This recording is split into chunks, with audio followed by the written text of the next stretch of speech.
y voy a hacer la presentación de flexión en vigas y columnas.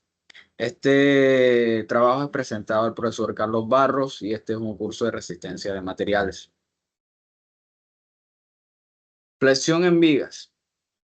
La flexión en vigas es un fenómeno estructural que ocurre cuando una viga está sometida a fuerzas perpendiculares a su eje longitudinal, generando momentos flectores y deformaciones. Es un concepto central en la mecánica de materiales y estructural. Conceptos principales. El esfuerzo en flexión. Es una sección transversal sometida a flexión.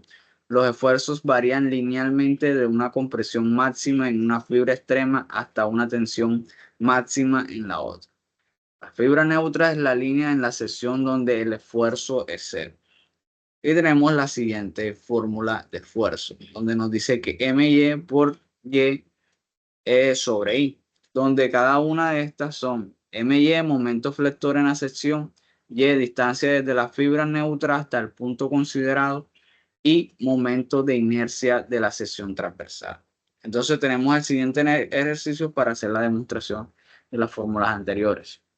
La guía mostrada en la figura está hecha de nylon, para el cual el esfuerzo permisible es de 24 megapascales en tensión y 30 megapascales en compresión. Determine el máximo par M que pueda aplicarse en la viga. Entonces, lo primero que vamos a realizar es encontrar el centroide de la figura. Entonces, para esto vamos a dividir la figura en dos. Tenemos la figura de arriba, que es la figura 1, y la figura 2. Entonces tenemos dos figuras rectangulares a las cuales le vamos a hallar el área y su respectivo centroide, para con esto poder hallar lo que viene siendo la línea neutra. Entonces tenemos que la figura 1 viene siendo los 15 milímetros de altura por 40 milímetros de ancho. Entonces esto viene siendo base por altura, el cual nos da un área de 600. Ahora, figura 2, tenemos que viene siendo los 15 milímetros de altura por los 20 milímetros de ancho. Esto es igual a 300. En la figura 1 tenemos que la distancia desde X hasta la parte superior hay 30 milímetros. Entonces tenemos que el centroide de la figura 1 vendría siendo la mitad de 15 milímetros, que viene siendo 7.5. Si nosotros restamos esos 7.5 a los 30 milímetros, tenemos que el centroide de esta figura viene siendo 22.5, como tenemos acá. Esto viene siendo Y. Ahora, para la figura 2, tenemos que su centroide viene siendo 7.5, que viene siendo la mitad de 15 milímetros. Entonces, desde X hasta su centroide hay 7.5. Ahora, la multiplicación de esa área por Y, que nos da AY, la figura 1 es 13.500 y la figura 2 es 2.250. La sumatoria de las áreas vienen siendo 900 y la sumatoria de AY igual a 15.750. Entonces tenemos la siguiente fórmula que nos dice que Y va a ser igual a la sumatoria de AY entre la sumatoria de las áreas. Entonces tenemos 15.750 entre 900 nos da 17.5 milímetros, que viene siendo nuestro eje neutro. Esto lo podemos convertir a metros, donde tenemos que nos daría 0,0175 metros. Ahora necesitamos hallar el momento de inercia de la figura. Esto está dado por la siguiente fórmula. Nos dice que la sumatoria de la inercia más el área E por D, que viene siendo esa distancia que hay entre el centroide de la figura y el eje neutro. Esto elevado al cuadrado. Entonces tenemos que el momento de inercia para una figura rectangular como esta, tenemos que nos dice que es la base por la altura al cubo entre 12. Ahora, siguiendo la fórmula, nos dice que esto más el área, que viene siendo 600, que fue lo que encontramos en la tabla. Esto viene siendo el área de la figura 1. Ahora, por D, que viene siendo esa distancia entre el eje neutro y el centroide, que vendría siendo 5. ¿De dónde salen esos 5? Vendría siendo que tenemos en la figura 1, que es en la que estamos, en la figura 1, tenemos que el centroide está a 22.5 milímetros. Si restamos lo que vienen siendo esos 22.5 milímetros a 17.5, que es el eje neutro, nos daría 5, esto elevado al cuadrado, más la segunda figura que viene siendo la base por la altura, que viene siendo 20 por 15, esto al cubo entre 12, por su área, que son 300, por D, que viene siendo la resta. Tenemos que 17.5 menos 7.5, que es el centroide de la figura número 2, nos da 10, esto elevado al cuadrado. Entonces el resultado de esto viene siendo 61.875 milímetros cuadrados, los cuales debemos pasar a metros. Esto quedaría de la siguiente manera. Entonces tenemos que la fórmula nos dice que para hallar M va a ser igual al esfuerzo por el momento de inercia entre C. Ahora, tenemos una parte de la figura que está a compresión y otra que está a tensión. Entonces, tenemos que desde X hasta el eje neutro tenemos 17.5. Entonces, desde X, que viene siendo la parte inferior de la figura, hasta el eje neutro, que es 17.5, toda esa parte de la figura estaría a compresión. La parte superior, ¿verdad? Vendría siendo 12.5, que es lo que le falta ese 17.5 para llegar a 30 milímetros. Esa parte estaría a tensión. Entonces, esto tenemos M a compresión y M a tensión. Ahora, tenemos que nos dice en el ejercicio que tenemos que la figura soporta, ¿verdad? 24, su esfuerzo es de 24 megapascales a tensión y 30 megapascales a compresión. Reemplazamos esto en la fórmula, ¿verdad? Entonces tenemos que los 30 megapascales, que vienen siendo 10 por 10 a la 6, por ese momento de inercia, que convertido a metros nos quedaría por 10 a la 9. Ahora, como dijimos anteriormente, esa parte de la figura que comprende desde la parte inferior X hasta los 17.5, ¿verdad? Está a compresión. Entonces, esos 17.5 los convertimos a metros, lo cual nos daría 0.0175 metros. El resultado de esto nos da 106.534 newton metros.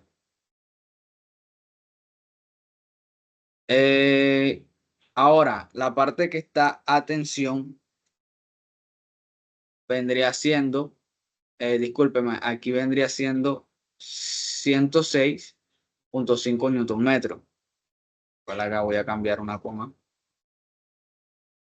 Ahora, la parte que está a tensión viene siendo esa parte que nos dice que los 24 megapascales, que viene siendo 24 por 10 a la 6, esa parte que está a tensión por el momento de inercia. Ahora cambiamos C, que es esa parte que está a tensión, que eran esos 12.5 en la parte superior, lo cual convertido a metros viene siendo 0,0125 y nos da un resultado de 100,19,3 newton metro.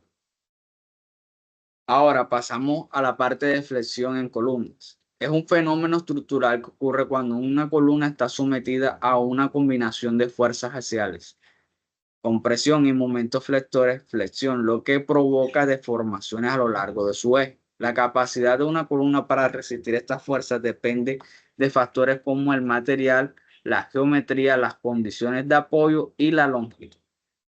Entonces, conceptos claves, tenemos pandeo. Cuando una columna larga está sometida a una carga axial, puede experimentar pandeo antes de alcanzar su resistencia máxima. Esto ocurre debido a la inestabilidad elástica. La carga crítica para el pandeo se calcula con la fórmula Euler, que viene siendo esa carga crítica, ¿verdad? Que tenemos aquí la fórmula siguiente que nos dice que la carga crítica va a ser igual a pi al cuadrado entre pi cuadrado por E por I entre KL al cuadrado, donde cada uno de estos viene siendo E el módulo de elasticidad, E momento de inercia de la ascensión transversal, K factor de longitud efectiva que depende de las condiciones de apoyo. L es la longitud no soportada de la columna.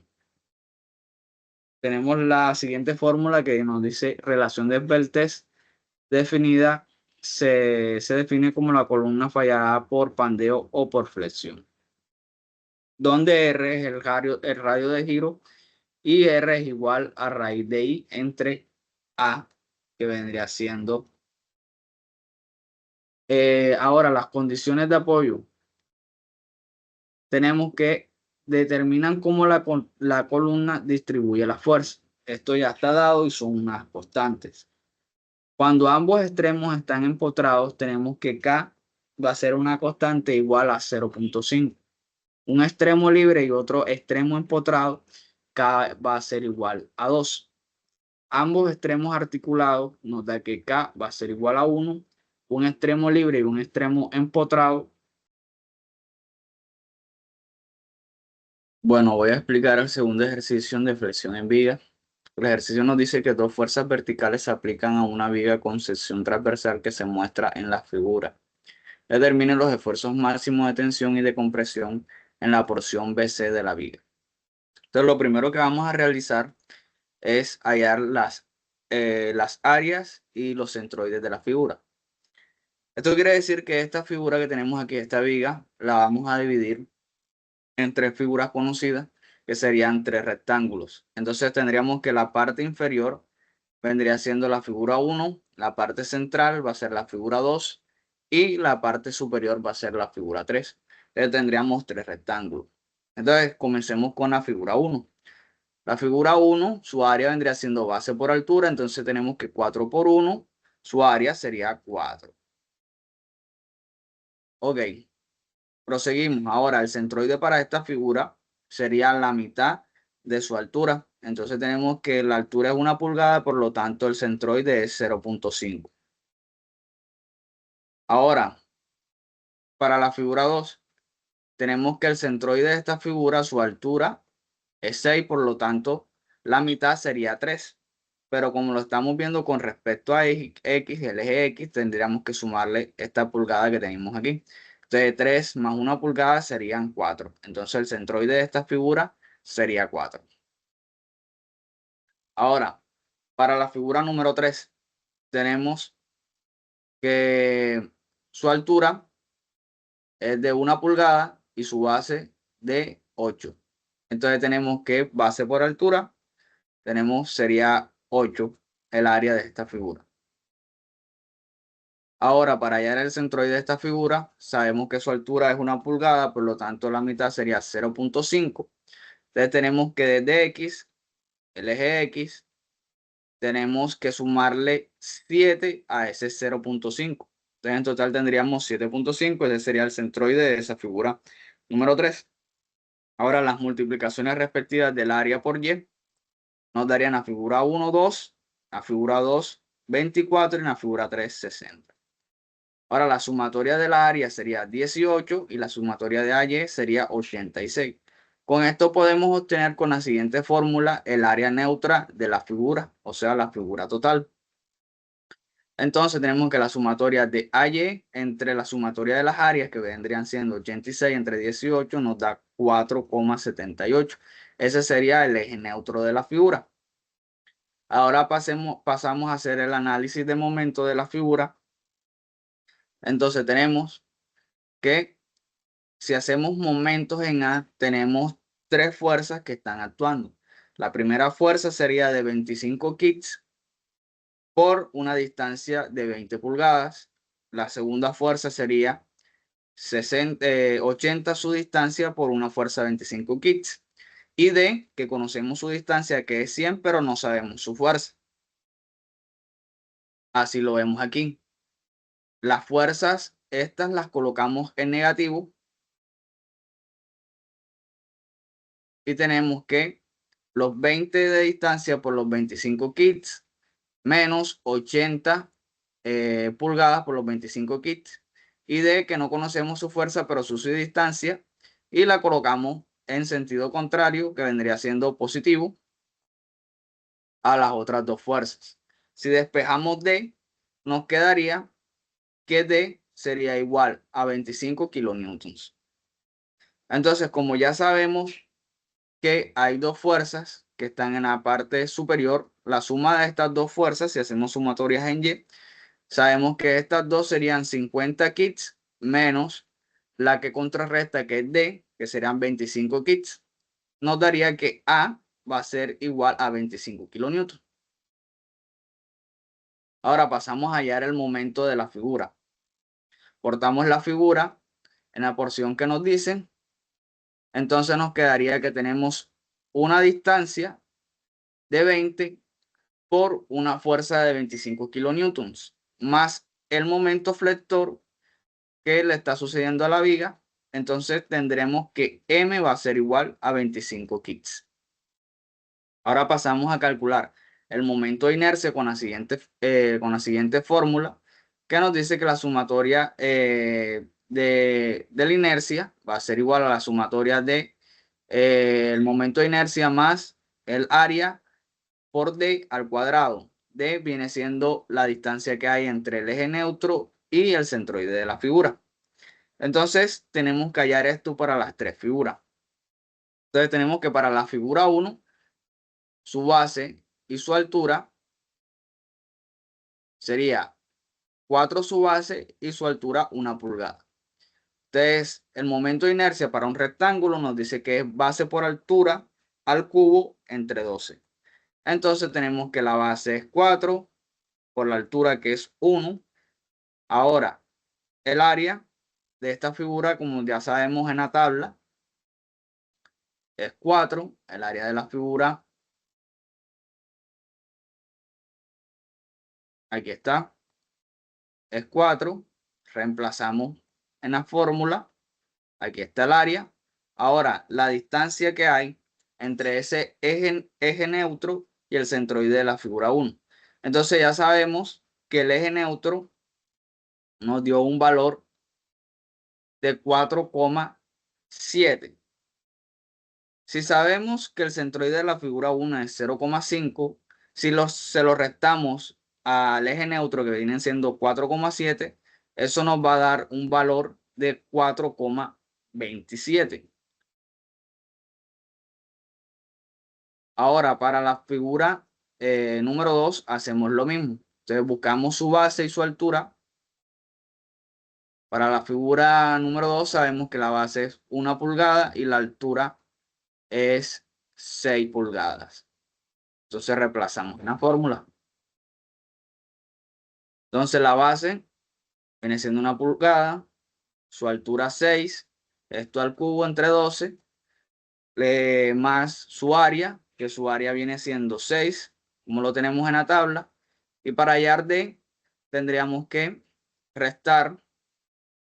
Sabemos que el centroide de la figura número 2 es 4. Si restamos 4 a 4,7, nos quedaría, como lo tenemos acá, 0,78. Esto al cuadrado. Ahora, para la figura 3, buscamos su base, su altura. Sabemos que la altura es 1 pulgada y su base es 8. Entonces reemplazamos. Base 8, altura 1, esto entre 12, y su área sería 8. Ahora, luego de los resultados de estas tres figuras sumados, nos da el momento de inercia, que viene siendo 155,11. Ahora necesitamos hallar el esfuerzo. Nos guiamos de la fórmula que nos dan. Entonces tenemos que M, que ya hallamos, que es ese momento flector, que es 500, por Y, que también en la fórmula colocan C, que viene siendo ese eje neutro de la figura. Entonces, tenemos que hay una parte que está a tensión y otra a compresión. Entonces sabemos que desde X hasta el eje neutro hay una distancia de 4,78.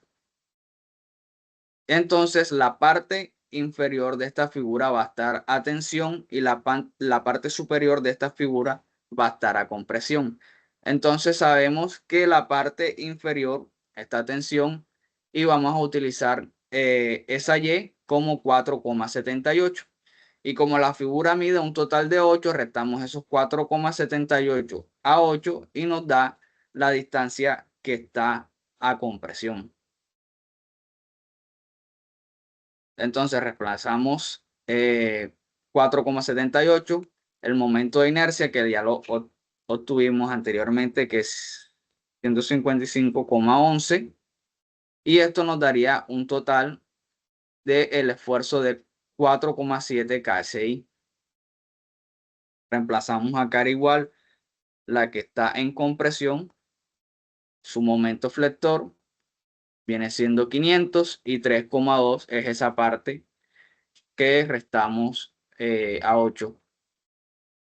Momento de inercia ya sabemos que es 155,11 y esta fórmula la colocamos con un negativo adelante, dado que está a compresión, entonces sabemos que esta parte está a compresión y nos da 10,58 KSI.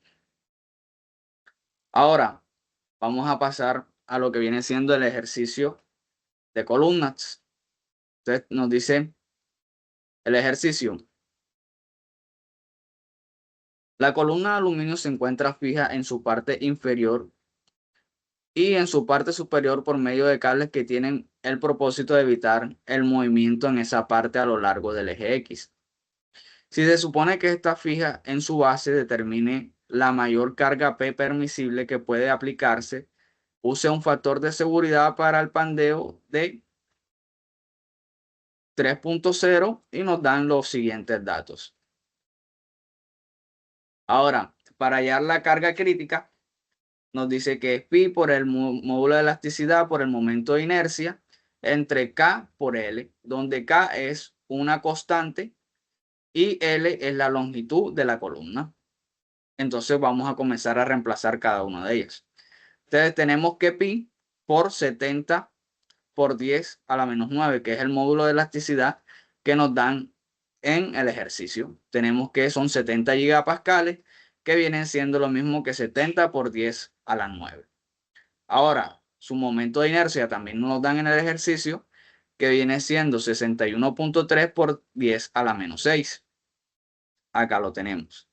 Ahora, K, si hacemos un análisis, ¿verdad? Ahora lo estamos analizando en el eje X, nos damos cuenta que en la parte inferior es fija, pero en X tiene movilidad, se puede mover, es libre.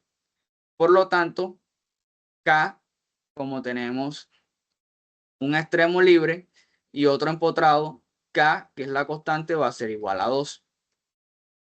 Entonces, si nosotros multiplicamos K, que es 2, por la longitud de la columna, que son 5, esto nos da 10 y esto es elevado al cuadrado. Todo esto nos da un resultado de 424 kilonewton. Lo mismo podemos hacer con Y. Si hacemos el análisis con Y, nos damos cuenta que la parte inferior sigue estando empotrada, pero ya tenemos que la parte superior está articulada. Por lo tanto, tenemos que nos dice que K va a ser igual a 0,7. Entonces multiplicamos 0,7 por la longitud de la columna, que nos da que es 5. Esto nos da 3.5, que es esto que tenemos dividiendo. La parte superior sigue siendo lo mismo, que es el módulo de elasticidad y el momento de inercia. Esto nos da 131 meganewton, disculpen. Ahora, tenemos que para hallar la carga permisible, viene siendo esa carga crítica, que para este ejercicio vamos a escoger esta que viene siendo de 424 kilonewtons entre el factor de seguridad. Entonces colocamos 424 entre el factor de seguridad que nos lo da el ejercicio. Entonces tenemos que el factor de seguridad es de 3. Entonces esto nos daría 141 kilonewtons. Ahora, para hallar el esfuerzo, tenemos que dividir esa carga permisible que nos dio anteriormente, que son los 141 kilonewtons, entre el área de la figura. El área de la figura nos dan en el ejercicio, que nos dice que el área de esta figura viene siendo 7.5 por 10 a la menos 3 metros cuadrados. Ahora reemplazamos y esto nos da un resultado de 56.5 megapascales. Ahora vamos a realizar un segundo ejercicio de columnas y nos dice la columna AB tiene un soporte de pasador en A y un soporte de rodillo en B y está comprimida por una carga axial P. La columna es de acero W12 por 35 con un módulo de elasticidad igual a 29.000 KSI, que proporcionalmente límite opcional a PL igual a 50 KSI. La altura de la columna es de 12 pies. Encuentre el valor permitido de la carga P supuesta teniendo un factor de seguridad de 2,5. Entonces vamos a hacer uso de la misma fórmula anterior. Ya tenemos que se va a hacer la multiplicación de pi al cuadrado por el módulo de elasticidad, que ya nos lo dan en el ejercicio, que es 29.000 KSI. Reemplazamos esto por 10 a la 3.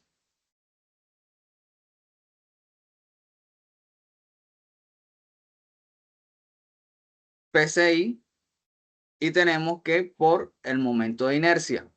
El momento de inercia nos lo dan en la figura, pero como nos dieron de qué está hecha la columna, que es un acero de W12 por 35, lo buscamos en la tabla y así podemos hallar lo que viene siendo el momento de inercia. Aquí lo tenemos señalado con este recuadro y sabemos que el momento de inercia para este tipo de columna es de 24.5. Entonces reemplazamos 24.5 pulgadas a la 4. Ahora, tenemos que vendría siendo la longitud de la figura, que viene siendo 12 pies, pero esto tenemos que pasarlos a pulgadas, que viene siendo 144 pulgadas. Esto nos da un resultado de 339,172 kip. Para hallar el esfuerzo, tenemos que dividir esa carga permisible, esa carga crítica, entre el área de la figura. El área de la figura tampoco nos lo dan, pero podemos buscar en la tabla y tenemos que el área de esta figura es de 10.3 pulgadas al cuadrado. Entonces, dividimos este valor que nos dio anteriormente entre el área y eso nos da 3,832 kilo PSI. Bueno, esto sería todo. Hasta aquí terminamos.